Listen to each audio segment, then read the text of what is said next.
네, 6월 8일 목요일 새벽 성서 읽기 시작하겠습니다. 오늘 시편 46편 말씀을 본문으로 멈추고 내가 하나님인 줄 알아라.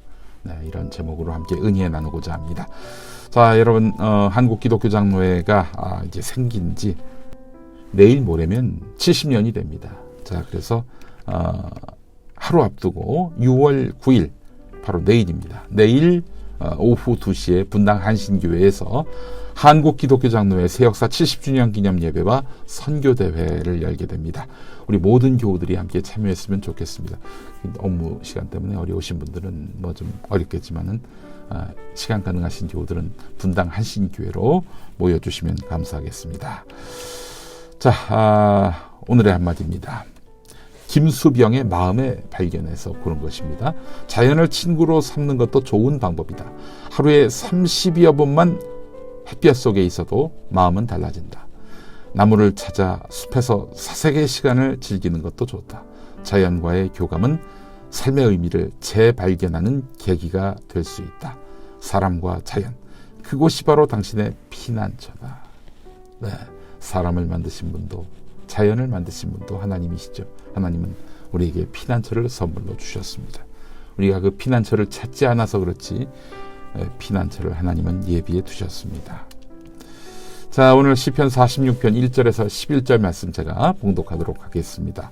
하나님은 우리의 피난처시며 우리의 힘이시며 어려운 고비마다 우리 곁에 계시는 구원자이시니 땅이 흔들리고 산이 무너져 바닷속으로 빠져들어도 우리는 두려워하지 않는다.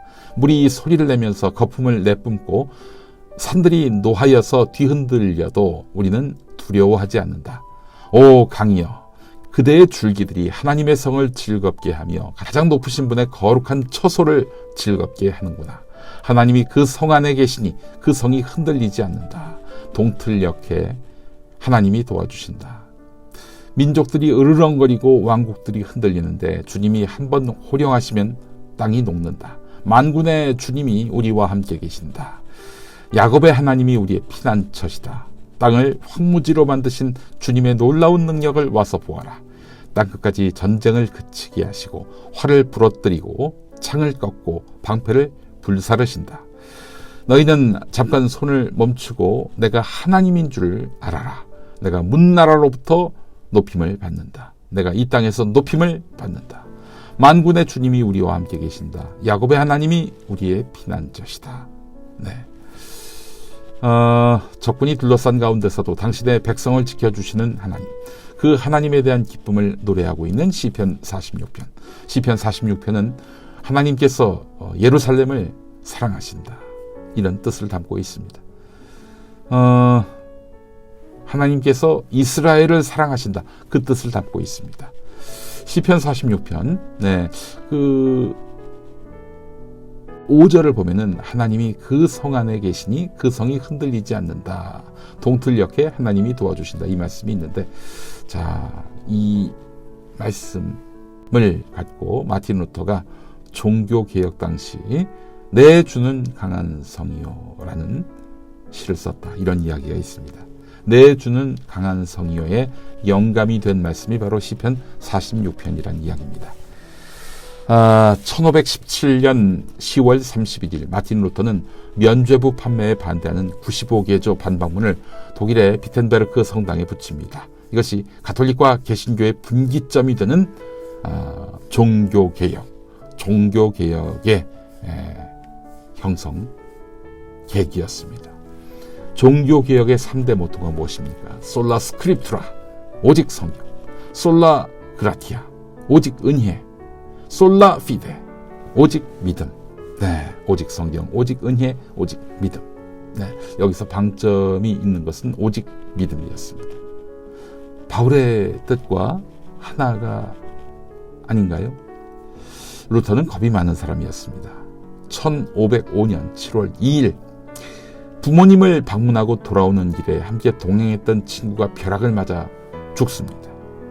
그는 이러다가 자기도 비명에 갈 수 있겠다라고 염려합니다. 공포가 굉장히 컸나 봐요. 얼마나 심했는지 나중에는 사제가 되기로 서원합니다. 신부가 되지 않으면 하나님께 벼락을 맞을 수도 있겠다, 이런 공포가 있었던 것 같습니다. 더 나아가서 구원을 못 받을 것이다, 이런 염려가 있었던 것 같아요. 자, 나의 믿음이 주께 있다는 고백으로 사제가 되려 한 것이 아니라 벼락 맞을까봐, 구원 못 받을까봐 이게 염려돼서 공포심 때문에 사제의 길을 택한 것이라고 봐야 할 것입니다. 하나님께 무언가 불이익을 당할까봐 예수 믿는 분들이 제법 있습니다. 이런 분들이 공포심 조장하는 목사들한테 항상 당합니다. 밥이 됩니다. 여러분, 하나님이 어떻게 길거리에서 애들 삥 뜯는 양아치입니까? 하나님은 우리에게 자유와 해방, 구원을 값없이 주시는 분입니다. 오직 믿음 하나만 있으면, 우리에게 그 선물을 주시는 거예요. 하지만 루터는 공포심을 잊기 위해, 구원을 얻기 위해 엄격한 금식, 자기 성찰과 고해를 정확하게 지켜나가면서 해방을 갈구했습니다. 행위를 함으로써 하나님의 마음을 얻으려고 했었던 것이죠. 그런데 그것은 율법신앙 아닙니까?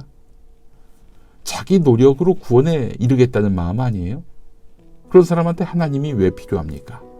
그는 하나님의 거룩함과 의로우심, 인자하심을 전혀 느끼지 못했고 두려움 속에 하루하루 보내다가 마침내 하나님을 믿기만 하면 그 공로로 구원을 주신다는 고백을 하게 됐습니다. 두려움을 떨치고 내가 하나님을 믿기만 하면, 구주로 고백만 하면 그 공로로 구원을 얻는다는 이치를 드디어 터득하게 된 겁니다. 할렐루야. 비텐베르크 성당 옥탑방에서 루터가 로마서를 읽는 와중에 로마서 1장 17절 개역 개정판에서는 이렇게 나와 있죠. 오직 의인은 믿음으로 말미암아 살리라. 이 말씀을 접하면서 드디어 그 이치를 깨달았던 거예요. 그리고 루터는 현실을 돌아봅니다. 면죄부를 사야만, 어떤 행위를 해야만 구원에 이른다는 흉측한 사기 마케팅이 눈에 들어옵니다. 그리고 이와 맞서 싸우게 됩니다. 하나님의 의에 대한 복음적 이해와 오직 믿음으로 구원을 얻는다는 이신칭의의 교리로 무장하면서 말입니다. 보세요. 겁쟁이 루터가 이렇게 용맹한 강한 군사 루터로 거듭나게 되는 거예요. 여러분, 오직 믿음으로 너희가 구원을 얻게 된다라는 그 말씀을 얻으면서 겁쟁이가 용맹한 군사로 바뀌게 되는 겁니다. 종교개혁자들은 한 번 개혁된 이후에는 하나님의 말씀에 따라서 항상 개혁돼야 한다, 이렇게 말합니다. 예전에 한겨레가 창간할 당시에 이런 캐치프레이즈를 내걸었습니다. 민주주의는 한판 승부가 아닙니다.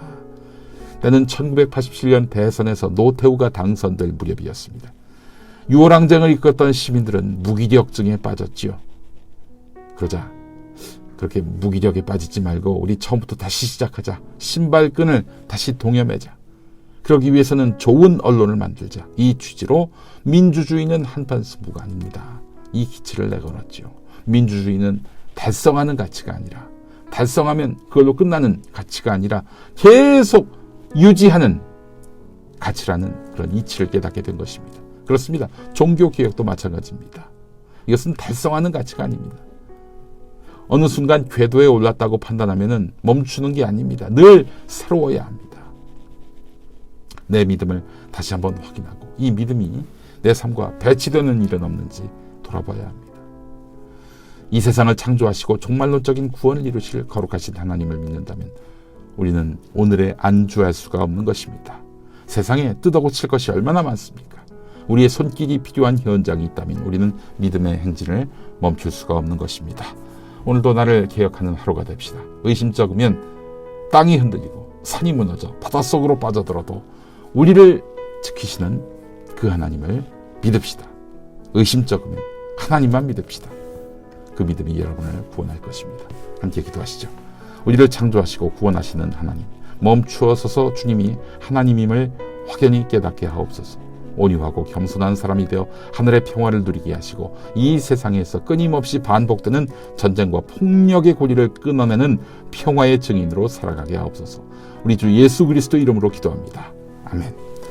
네, 시편 46편이 이제 내주는 강한 성이요를 만들어냈는데 이 찬양도 만들어냈습니다. 하나님은 우리의 피난처가 되시며 올레이션스 경배와 찬양의 찬양입니다. 이 찬양 함께 하시고요. 저는 내일 6월 9일 금요일에 다시 인사드리겠습니다. 시청해 주신 우리 교우 여러분 감사합니다.